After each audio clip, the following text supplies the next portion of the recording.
Podcast Saling Sapa Jalan-Jalan, edisi podcast trotoar, hanya di YouTube channel Taufik Sagwanto. Like, share, and subscribe.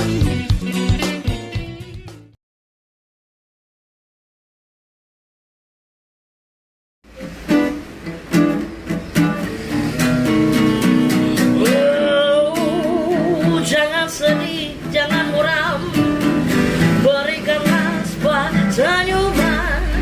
Ikutlah denganku kawan, podcast Saling Sapa Jalan-Jalan. Halo teman-teman, podcast Saling Sapa Jalan-Jalan, edisi podcast trotoar. Tapi saat ini karena kita ngikutin beliau yang kebetulan lagi mobile, ya kan, hanya ngikutin demi untuk bisa ngobrol sama beliau, Mas Ari dari Utbex Indonesia. Ya, salah satu bentuk kreativitas beliau, saya pertama kali menemukan beliau itu Tahun berapa tuh? tahun 2019. 2019. Ya, kita bareng-bareng di Malang Boys. Yes, benar. Ya, kita Malang Boys, terus saat itu itu festival Malang Boys keberapa? keempat. Keempat. Yang Malang butuh pendekar. Pendekar. Nah, Itu. saya kenal beliau pertama kali di situ, dan yang keren adalah, percaya atau enggak bahwa kaos ini sama sekali tidak ada disablon sama sekali, atau kalau sekarang yang terbaru apa dia, Pak? Discharge. Ya, tidak ada. Jadi ini benar-benar dilukis, dan salah satu istimewa juga dilukis tanpa tinta. Yes. Jadi beliau menemukan bahan tertentu yang bisa membuat bahan yang berwarna hitam itu keluar warna dasarnya. Jadi bisa dibilang apa ya warnanya? Kayak warna tembaga ya. Iya, warnanya etnik gitu. Etnik ya. Ya ini benar-benar dilukis, sedetail ini itu dilukis. Nah, sekarang sebelum bahas tentang melukisnya, nama Utbex Indonesia sendiri dari apa, Mas Ari? Jadi ketika itu ada saya kan bergerak di pariwisata. Oke. Jadi di situ ada tamu wisatawan asing. Ketika itu melihat produk kita, dia bilang menyebutnya itu youth bag. Nah, terus kemudian saya tanyakan apa sih arti youth bag itu sendiri. Nah, ternyata kalau di sini tuh kayak Indonesia tuh kayak bilang kayak keren gitu loh. Oke. Cute ya. Yes, cute gitu ya. Itu. Nah, terus kemudian ini kok mengenang ke saya ya. Kata-kata itu ya. Kata-kata itu. Mendep Yes, di betul. pikiran. Nah, terus kemudian saya artikan satu persatu. Saya gabungkan antara nama unusually thing become extraordinary. Unusually, huh? Jadi unusually thing become extraordinary. Jadi Wow. hal yang tak biasa menjadi luar biasa. Ya, biasa. Hal-hal yang dianggap biasa ya, Betul. menjadi luar biasa. Jadi membuat semangat saya untuk terus berkarya dan membuat. Sebelumnya kan nggak mungkin dong, nggak ada angin, nggak ada hujan, bisa Yes. ngelukis dong. Awalnya belajar melukis, maksudnya membuat, anggaplah ini kalau ini skate ya, anggap skate. Betul. Belajar skate dari mana? Jadi ketika itu saya sebenarnya nggak bisa melukis ya, cuman saya hobinya itu apa ya, coret-coret gitu. Skate kan aku. Nah, cuman nggak diperdalam gitu. Nah, perdalam ya setelah ada ini. Ini Itu skillnya sejak makin nambah ya. betul. 2014 kami mempunyai idenya, kemudian kita riset mulai dari bahan baku Cat. kaosnya, terus Pertama mungkin apa namanya? Kalau cuman sekedar pakai cat kaos itu banyak. udah biasa, hal biasa. Nah, kemudian kami itu Beriset. menginisiasi ya untuk di bidang seni lukis itu, apakah seni lukis itu hanya seperti itu terus gitu. Nah, kemudian kita padukan dengan teknik ukir. Nah, karena tidak menyusun warna, akhirnya kita mengeluarkan warna, berarti di situ mengukir kan gitu. Nah, kemudian mengukirnya tadi tapi tidak sampai rusak. Ini tidak sampai tembus ke dalam, teman-teman. Tuh. Bahkan ke dalam pun enggak ya. Nggak ada, jadi hanya ada di luarnya aja kan gitu. Benar-benar lukis. Yang tadinya aku lihat mesti gambarnya singa. Yes. Dan jujur, saya sebenarnya kenal beliau ini jauh sebelum beliau Jadi seperti ini. maksud saya gini, beliau ini awalnya saya tahu beliau tuh jauh sebelum di Festival Boys sebenarnya. Jadi beliau tuh sempat yang di sebuah di sisa kebakaran sebuah kios SPB, bukan kios ban saat itu yang terbakar di sebelah sebuah SPBU. Di bawah pohon. Iya, terus kemudian di puing-puing itu beliau tiap hari memamerkan karyanya. Jadi beliau benar-benar dari Masih bawah. Ingat, ya? Ingat banget. Dan belum sempat aku nyari, loh kok lama nggak ada. Ketemu muncul di Festival Boys 4. Akhirnya dari situ mengetahui inovasi beliau itu. Jadi ya nggak banyak orang yang punya inovasi ini, dan kebetulan di Malang ada, dan dijamin ini adalah pure handmade. Terus kayak gini, pengen nanya sih, setelah seperti ini, ada orang tanya, boleh nggak tahu tintanya apa? Tintanya dibuat rahasia apa enggak? Kalau untuk sementara ini masih dalam bentuk proses untuk dihaki. Untuk dihaki dulu. Betul. Baru kalau udah dihaki, baru nanti dijual. Oke. Mudah-mudahan tahun ini sudah keluar hakinya. Tapi kalau untuk yang haki di mereknya sudah keluar kemarin, dan ini sudah ada R kecilnya. Udah R kecilnya. Jadi sudah trademark. Yes. Tapi yang mahal dari beliau sebenarnya bukan ininya. Bukan mereknya sih. Kalau buat aku adalah ide di mana seni yang tadinya itu cuman di barang nggak dipakai, nggak function, ya cuman buat interior atau eksterior. Tapi ini benar-benar function, dipakai tiap hari. Siap, betul. Dan kemudian kami itu lebih kepada temanya itu mengangkat sebuah budaya dan wisata di Indonesia. Jadi ini akhirnya travelnya gimana tuh ceritanya? Nah, jadi akhirnya tuh ini akan menyesuaikan di mana itu di situ ada marketnya. Oke. Jadi misalkan di Malang, kenapa kita membuat sebuah singa? Karena identitas Malang. Singanya. Jadi menunjukkan sebuah identitas, gitu. Identitas daerah tersebut. Nah, ketika misalkan kita di Surabaya, nah itu berarti tema-tema budaya dan wisata di Surabaya. Jadi akan menyesuaikan di mana tempat ini dijual, seperti itu. Terus kemudian setelah pameran di Festival Boys itu ada efeknya nggak? Sangat luar biasa. Jadi branding kita yang di sudah nyampe kemana itu? Yang terbaru. Enggak, yang tadinya kan yang pesen cuma teman-teman sendiri. Yes, betul. Nah, setelah dari Festival Boys itu kita bertemu dengan salah satu dinas di Kota Malang. Kita dibawa ke Bali, dan di sana kita menjadi pecah rekor penjualan terbanyak itu. Sampai berapa di sana? Itu kita bawa berapa lusin kemarin? Sekitar 4 lusinan. Jadi di sana kita lebih banyak itu menggambar di tempat. Jadi orang-orang pada balik ke hotel, nah kita malah justru gambar itu ke hotel sebelah orang yang pesan gitu kan. Jadi sampai jam 1, jam 2 gitu. Paginya kita berangkat lagi ke pameran lagi. Seperti itu. Jadi bisa sampai habis bawa kaos polos 4 dosen habis. Betul. Tinggal sisa 2. Sisa 2. Dan itu buat aku luar biasa karena ini bukan t-shirt yang memang sudah dari sononya sudah disablon terus tinggal dijual, bukan. Jadi ini benar-benar yang digambar. Dan bayangkan ketika t-shirt adalah kanvas. Yes, t-shirt adalah kanvas. T-shirt adalah kanvas, ini sebuah inovasi yang luar biasa. Bedanya lagi, kanvas tersebut tidak disusun warna di atas medianya, di atas kanvasnya. Betul. Justru malah menghilangkan warna kanvasnya. Mengikis warna kanvasnya. Jadi kalau dulu waktu SD itu ada yang namanya foto paper yang cacat, warna hitam. Kita tutup air, terus kemudian kita mirip sama ini. Mungkin terinspirasi itu kali ya? Kalau terinspirasinya itu berawal dari ketika saya itu deko mobil, gitu ya. Deko mobil itu, terus kemudian mobil yang bekas di deko ini itu kegores.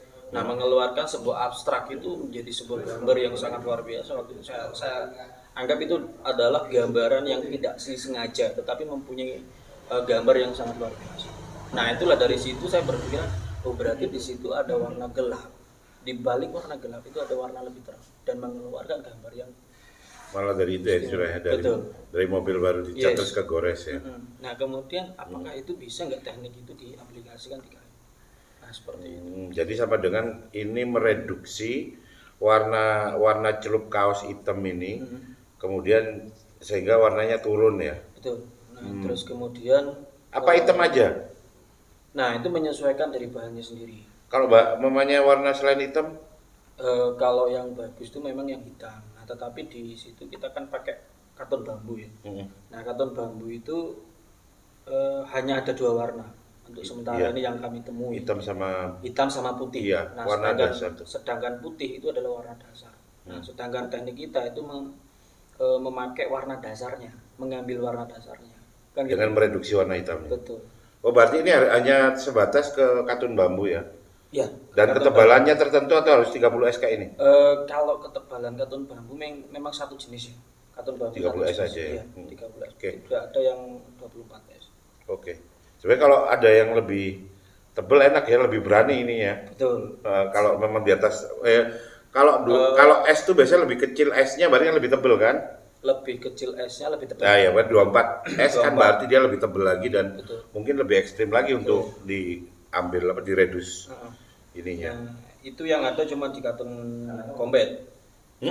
Combat nggak bisa terlalu kuat ini ya. Bukan terlalu kuat. Akhirnya kan untuk kualitas combat dengan bambu ini akan lebih kuat. Kualitasnya tinggi yang ini. Katun bambu tergolong ratu tekstil tradisional. Betul. Gitu kan. Nah kemudian di katun ketika dia diredus kan sama-sama hasil celup ya. Kalau combat kenapa? Combat ada beberapa yang kalau celupnya nggak bagus. Betul. Di situ kan ada combat yang murni katun dengan combat. Aku mau nyebut merek tapi nggak enak ya, Sari apalah ya. Ya itu kan yang terbagus ya kalau dicelup ya. Itu mungkin bisa tapi nggak yakin juga soalnya dia ya apa ya. Jadi intinya polyesternya itu yang bikin dia. Kan ada beberapa jenis kategori kain, sulfur atau reaktif. Betul. Kan gitu. Nah kalau yang sulfur ini tidak bisa. Gitu kan? Karena dia lebih banyak plastiknya. Iya, polyesternya itu disebut. Jadi polyester kalau istilah plastik di bahan tuh biasanya disebut polyester atau cotton. Cottonnya biasanya 25-30, itu ya 70. Kayaknya warnanya lebih abadi. Untuk diredus nggak bisa. Jadi katun bambu itu kenapa bisa diredus? Karena ya ini disclaimer sih ya. Jadi karena dia almost 80% itu adalah cotton, sisanya baru polyester untuk merekatkan aja sih sebenarnya. Jadi ini harus benar-benar bahannya adalah cotton, harus bahan natural. Ya memang orang sekarang sih nyebutnya memang kalau yang almost cotton memang bambu. Padahal itu merek loh bos. Itu ya? Iya. Tapi nggak apa-apa. Bambu harus bayar ke kita ya. Ini bonus ya bambu ya. Ya jadi ini sebenarnya idenya sederhana tapi jadi luar biasa ketika orang itu mampu mengantar sebuah merek sampai akhirnya menjadi brand gitu. Betul. Siapa yang ngajari sampai tentang brand? Waktu itu ada salah satu ya saya dapatnya itu di Kalimantan waktu itu. Saya disekolahin untuk di marketing ya. Oke. Saya belajar marketing itu pada guru besar marketing di Indonesia, Pak Tung Desomuaringin. Wow, Mr. Tung Desomuaringin. Wah. Selamat. Keren. Dan beliau dulu adalah orang yang membuat BCA Malang itu paling inovatif se-Indonesia. Dan beliau mengawali karirnya dari Malang. Waktu dulu saya mengikuti Pak Tung itu di Graha Kartika Graha. Waktu itu punya Pak Tung. Oh iya. Jadi salah satu muridnya Mr. Tung Desomuaringin ya. Saya terinspirasi itu ketika Pak Tung bilang, ketika membuat sebuah hal yang baru, menjadi kompetitor yang baru, ya kita harus punya berbeda. USP-nya tadi itu. Kata kuncinya itu. Jadi kekuatannya beliau mengaktifasi marketingnya adalah bagaimana dengan mengantarkan merek tersebut tidak hanya menjadi merek yang diingat, terus kemudian tapi yang punya value. Di sini kan juga yang disampaikan oleh Pak Tung saya pakai. Ketika saya menjual dengan merek saya nggak terjual, di situ harus menjual nama besar. Yes, itu brand. Yes. Itu aku sebut brand. Jadi yang mahal dari sampean adalah brandnya sekarang. Betul. Dan t-shirt ya cuman gitu aja, tapi brand t-shirt yang kemudian dengan teknik meredus warnanya sehingga menjadi sebuah apa ya, bisa dibilang ide baru untuk menaruh art ke dalam t-shirt yang tadinya t-shirt itu produk Yes. yang punyanya istilahnya industri, tapi bisa dijadikan jadi personal art gitu. Betul sekali. Jadi yang Anda buat adalah satu desain yang punya cuman Anda di seluruh dunia. Yes. Dan ini saya misalkan gambar satu, terus kemudian gambar yang kedua kalinya ini tidak akan sama. Tidak akan sama. Jadi Jadi makanya ini one limited the one and only. Jadi value-nya itu yang dijual yang ininya, one limitednya. Iya benar. Dan itu yang membuat saya dari awal ketemu sampean tuh, wah orang ini keren, bisa membawa itu, dan itu luar biasa sekali. Jadi saya terinspirasi itu ketika guru saya bilang ya harus punya pemberbeda dengan yang lain yang sudah ada. Pembeda. Ketika kita belum keluar sama-sama keluar dengan produk yang sama, ya kita nggak akan terjual. Ya, Kan gitu. betul. Nah, terus kemudian ujung-ujungnya nanti menurunkan harga, kemudian malah menjatuhkan, tapi tidak tanpa kita sadari itu Ya. malah menurunkan kualitas kita kan gitu. Nah, disinilah saya terinspirasinya, dan ini dijual mungkin dengan kelasnya kaos itu sangat berbeda gitu. Ini mulai start berapa? Harganya itu dari 189.000 sampai ke ada yang 350.000 itu yang gambarnya singa, itu yang termahal. Tergantung detail karena Iya. itu full Betul, satu. satu frame gini ya. Iya betul. Jadi yang menjadi pencari rekor penjual termahal itu yang gambarnya Garuda. Itu Pernah ya? Laku berapa? 350.000. Jadi buat aku ini bisa dibilang tidak mahal sih untuk sebuah Betul. karya seni. Dengan kualitasnya juga. Dengan kualitas bahannya ya enak banget karena 75% katun, 25% polyester, Betul. dan itu sangat nyaman Dan dipakai. ini sangat dingin sekali. Iya benar. Dan luar biasa itu apa ya, mampu menghadirkan karya seni di barang-barang yang function, salah satunya t-shirt. Oke, jadi ada beberapa produk yang baru kami itu adalah wristbag, terus kemudian sling bag, kemudian ada tas untuk sekolah, terus kemudian ada dompet seperti itu, terus kemudian ada tote bag. Nah, tote bag itu kan menjadi sebuah pengganti plastik, kantong Betul, plastik betul. gitu kan. Nah, kemudian di tengahnya tote bag atau di sampingnya atau di mananya nanti sebagian area itu ada gambarnya ini. Luar biasa. Gitu. Ya bisa nanti berwarna-warni, cuman di area yang nanti ada gambarnya tetap hitam kali ya betul. kan. Nanti kita kombinasikan dengan beberapa bahan yang lain seperti kayak kantan perca. Nah, gitu kan itu kan menjadi dari sampah kita jadikan. Ya, sudah. Nah, ini saya juga terinspirasi dari Abang ini. Ya produk upcycle. Jadi bisa dibilang upcycle. Betul. Arahnya nanti ke sana. Artinya adalah dari limbah-limbah sampah ini kita penggiat lingkungan, kita tidak Tidak ada yang tinggal iya betul, harus. Arahnya nanti ada produk beliau yang adalah produk upcycle nanti. Yes, Itu inovasinya pasti mungkin ya. inovasinya ke depan. Terima kasih Mas Ari, luar biasa Siap, ketemu terima dengan kasih. Anda, dan Anda adalah bagian dari orang yang inspirasi saya, di mana memulai memperkenalkan ide besar ini cukup dengan di jalan raya, di pinggir jalan raya. Di jalan raya Iya, dan digantung-gantung di seng, digantung-gantung di pagar itu. di pagar seng. Ya benar-benar dari awal. Jadi yang itu pelajaran buat Anda yang merasa bahwa ide saya luar biasa pun bukan berarti terus Anda berada di ruang pamer yang dingin karena AC. Tapi mulailah semuanya dari apa yang kita mampu. Seperti beliau diawali dari pinggir tepi jalan dan benar-benar bisa sampai akhirnya pameran di JP Indonesia 2022 di Mandalika. Dan itu bukan diciptakan dalam satu malam. Semoga ini bermanfaat. Wassalamualaikum